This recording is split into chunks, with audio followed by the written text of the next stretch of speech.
Aloha. Malole. Talopalava. This is our culture project, and we will be discussing Polynesian culture. This is Brenda. This is Ashley. And this is Adriana.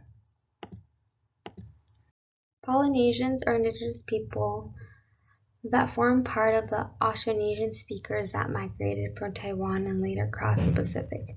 There are about 10,000 islands and are grouped into many countries, including Samoa, Hawaii, Tahiti, Tokelau, Niue, Tuvalu, and the Rarotonga Cook Islands. The Polynesian region is geographically distributed. Some Polynesian societies, such as those in Hawaii, Tonga, and New Zealand, have complex social hierarchies that are ranked with lineage and powerful chiefs. The chiefs differ from others when leading in battle and when accumulating or distributing heavy amounts of values and foods, especially religious skills when communicating with the gods. Polynesian children are born in large family environments, making it a great way for socialization. This influences a warm relationship between children and their grandparents. Polynesian society incorporates special crafts and skills in their education, such as tattooing and canoe making. Western colonialism altered the Polynesian culture rapidly. In the 18th century, European explorers navigated the area, and by the late 1700s and early 1800s, the first missionaries arrived. Christianity was influenced by missionaries, and over time went increasing and became part of their lives. Local traditions and customs were influenced by many areas of Christianity.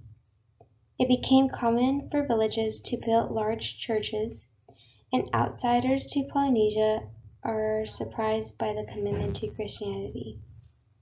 In Polynesian culture, the values and traditions are passed down to future generations and make the effort to maintain those values. Parents want their children to learn the importance of obedience and respect their elders. Polynesian culture is very community and family oriented. There are around 30 Polynesian languages that belong to the Oceanic or Eastern and that branch off the Malayo-Polynesian language family and relate to the Micronesian and Micronesian languages. Samoan is one of the best known Polynesian languages with around 200,000 speakers. Second and third generations of Polynesians in the U.S. do not often speak the language of their grandparents. Over time, the language faded away. Specifically, everyone in Hawaii today can speak a few phrases and words in Hawaiian. However, speaking the language from birth like the older generations has died and is no longer practiced frequently. The Hawaiian language was quickly replaced by English when the school instruction of language was banned in 1896, when the Hawaiian government was illegally overthrown by the U.S. government. The language preferred when speaking to outsiders of the Polynesian group is English. The members of this group interact with each other with respect, especially with elders. However, the interaction with healthcare professionals is different. For example, in the Pacific, there has been shifts in levels of acceptance with the healthcare authorities when relating to traditional health practices. The difference between acceptance and knowledge can be a challenge when interacting with each other. Learn Samoan with us. When entering a Samoan patient's room and you want to introduce yourself, you would say "O lo ingoa o" and then your name. For example, "O lo ingoa o Adriana." Polynesians believe that health and well-being is about the presence of culture. Though not all Polynesian groups believe the exact same thing, their beliefs are similar. For example, many Polynesian cultures believe that health is kept through harmony and social order. People from the Pacific Islands also believe that health is a resource that gives meaning to a person's actions within a community.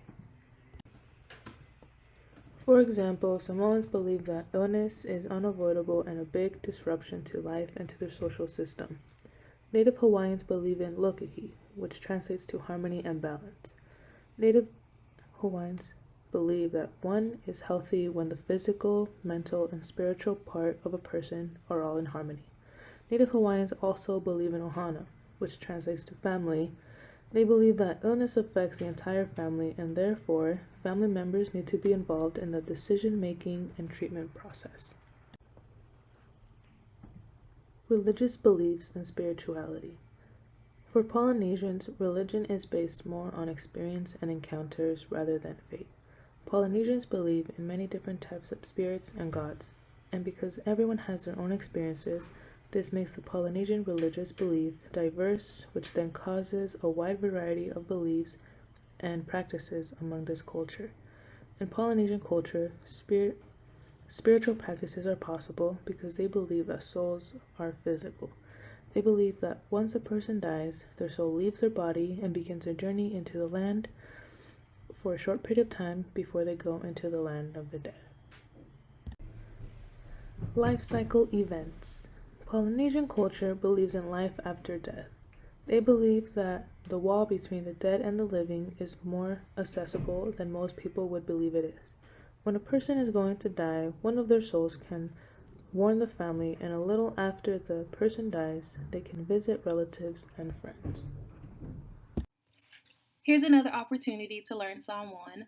When assessing a patient for pain, you would ask them to rate their kinga.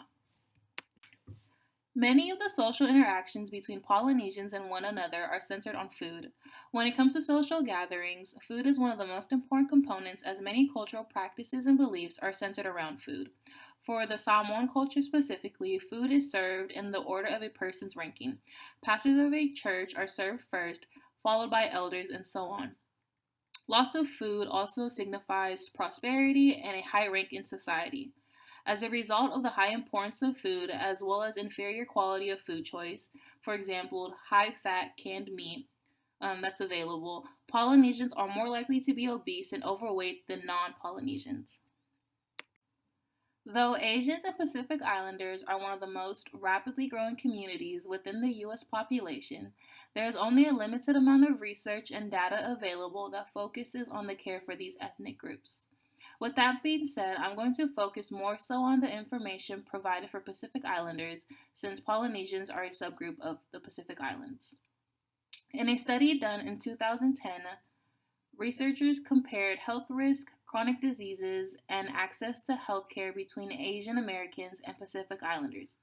And what they found was that out of 2,609 Pacific Islanders, 25% did not have a regular primary care physician. 13.2% avoided seeing a doctor due to cost, and 17.7% just simply did not have health insurance. These findings were not much different than those of Asian Americans and even non-Hispanic white Americans. Not much research has been gathered to understand why, but after surveying Asians and Pacific Islanders who used their health plan within the last year, they found that compared to other ethnic groups, such as whites, Hispanics, blacks, and other, Asians and Pacific Islanders had the worst access.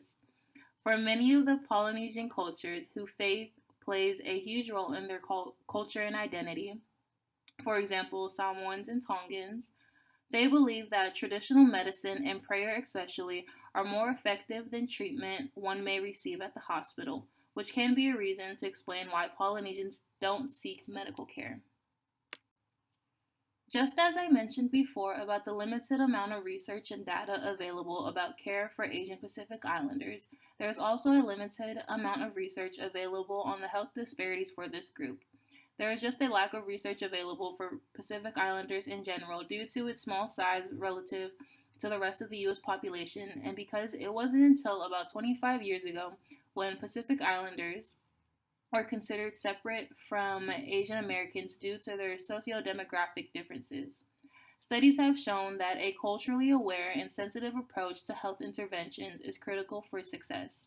Interventions include making sure the patient's families are included in the decision-making process for treatment as much as possible, and being able to incorporate traditional and Western medicine into the patient's care plans.